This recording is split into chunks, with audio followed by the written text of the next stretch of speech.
स्वागत है आप सभी का फिर से एक नए इंटरेस्टिंग वीडियो में।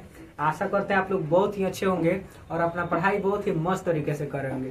तो चलिए आज की क्लास में हम लोग कुछ ऑब्जेक्टिव क्वेश्चन देखेंगे, है ना। हमारा जो वर्ण विचार था वह पूर्ण रूप से समाप्त हो चुका है। पूरा उसमें जितना पढ़ना था हम लोग पूरा पढ़ लिए लाइन बाई लाइन, है ना। अब उससे कुछ ऑब्जेक्टिव क्वेश्चन हम लोग देख लेते हैं। तो चलिए थोड़ा ध्यान दीजिए इधर। सबसे फर्स्ट क्वेश्चन देखिए, यहाँ पे कुल 17 क्वेश्चन दिए हैं। सब एकदम क्वेश्चन इजी है, बहुत ही सिंपल है। अब थोड़ा आप लोग बताइएगा कि भारत की प्राचीन लिपि क्या है। भारत की प्राचीन लिपि क्या है, तो उसका आंसर क्या होगा।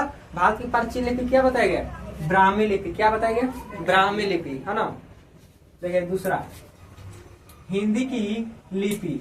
हिंदी की लिपि क्या है, यानी कि हिंदी जो भाषा है उसको किस लिपि में लिखा जाता है, उसको देवनागरी लिपि में लिखा जाता है। ये भी बता दिया गया है। हिंदी भाषा किस लिपि में लिखा जाता है, देवनागरी लिपि में। कौन सी भाषा, देवनागरी लिपि में, ठीक है। और यह जो क्वेश्चन है एकदम VVI है, हर एक एग्जाम में पूछता है, ठीक है। अब देखिए द का उच्चारण स्थान। उच्चारण स्थान तो एकदम हम लोग ट्रिक से पढ़े हैं, एकदम उसमें का एक एक क्वेश्चन बन जाना चाहिए। अगर कविता याद रहेगा तो पूरा क्वेश्चन बनेगा, अगर कविता याद नहीं रहेगा तो कोई भी क्वेश्चन नहीं बनेगा, है ना। तो अब देखिए द का उच्चारण कहाँ से होता है, दंत से, ठीक है, माने दांत से, ठीक है ना। लतस पुकारे दंत जी, तो द है तो द का उच्चारण दांत से, ठीक है। आगे देखिए हिंदी में हर स्वर की संख्या, हर स्वर पढ़ाया गया है, तो हर स्वर की संख्या कितनी होती है, 4। हर स्वर की संख्या कितनी है, 4 ही बता दिया गया है, ठीक है। इस तरह अब जो नीचे है ये सब उच्चारण स्थान से क्वेश्चन है कुछ, है ना। और देखिए तलामेसा का उच्चारण स्थान कहाँ से होता है, तलामेसा का उच्चारण स्थान तालु से होता है। कहाँ से, तालु से। उसके बाद देखिए अ का उच्चारण स्थान कहाँ से होता है, अ का उच्चारण स्थान कंठ से। बताए थे ना, अक विसर्ग कंठ राग, है ना।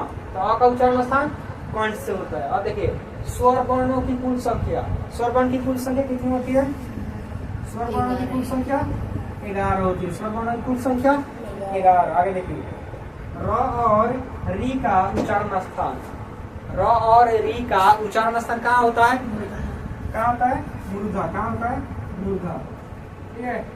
चलिए आगे देखिए अंतःस्थ वर्ण की संख्या कितनी होती है। आप लोग बताए थे य र ल तथा व को क्या कहते हैं, अंतःस्थ वर्ण कहते हैं। तो उसकी संख्या कितनी होगी, 4। तो अंतःस्थ वर्ण की संख्या 4 हो गया। आगे देखिए देवनागरी लिपि का विकास किस लिपि से हुआ है, देवनागरी लिपि का विकास ब्राह्मी लिपि से हुआ है।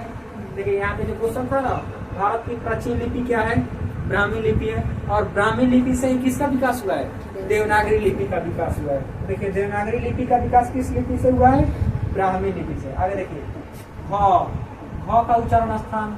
अब आप लोगों को बताना है घ का उच्चारण स्थान क्या होगा। तो घ का उच्चारण स्थान कहाँ से, कंठ से। कहाँ से, कंठ से, है ना। आगे देखिए ज का उच्चारण स्थान च छ ज।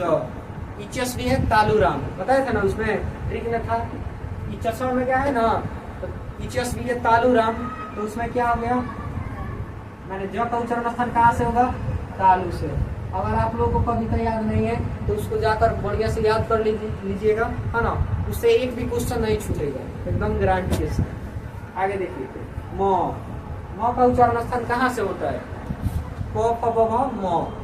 तो म का उच्चारण स्थान कहाँ से होगा, एक पहला तो ओठ से भी हो जाएगा, ओठ से होगा ना म का उच्चारण स्थान ओठ से भी होगा। और प्लस में दूसरा नासिका से भी होगा, माने नाक से।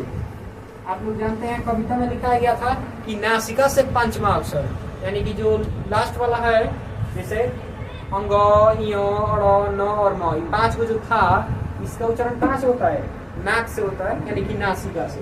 ये दोनों इसका आंसर हो जाएगा, और ऑप्शन के अनुसार इसको मारेंगे। अब देखिए स्पर्श वर्ण की संख्या, स्पर्श वर्ण की संख्या कितनी है, 25। स्पर्श वर्ण की संख्या 25 है, स्पर्श वर्ण की संख्या 25। आगे देखिए संयुक्त वर्ण, संयुक्त वर्ण कितने हैं, कितने हैं संयुक्त वर्ण, 4। कौन कौन, छ त्र ज्ञ और स्र।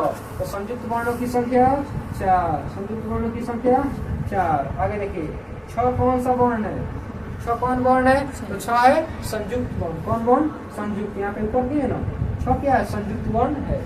आगे देखिए, तलामेसो कौन सा वर्ण है? तलामेसो का उच्चारण स्थान नहीं पूछा है, यहाँ पे पूछा है कि तलामेसो कौन सा वर्ण है। सोचिए तलामेसो कौन सा वर्ण है? उष्म वर्ण। आपको उष्म वर्ण में पढ़ाया गया है कि तलामेसो, मूर्धन्य, दंश और ह को क्या कहते हैं? उष्म वर्ण कहते हैं। तो उसके अनुसार क्या हो जाएगा? तलामेसो उष्म वर्ण हो जाएगा। अच्छा, वहीं अगर पूछे कि तलामेसो का उच्चारण स्थान बताइए, तो क्या होगा? तलामेसो का उच्चारण स्थान तालु से होता है। तालु से, कहाँ से? तालु से। तो जितना ऑब्जेक्टिव क्वेश्चन दिया गया है, इस सभी ऑब्जेक्टिव क्वेश्चन को बढ़िया से याद कर लीजिएगा, है ना।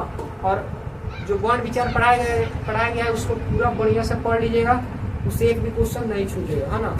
चलिए फिर मिलते हैं छोटे से ब्रेक के बाद, तब तक के लिए जय हिंद, जय भारत।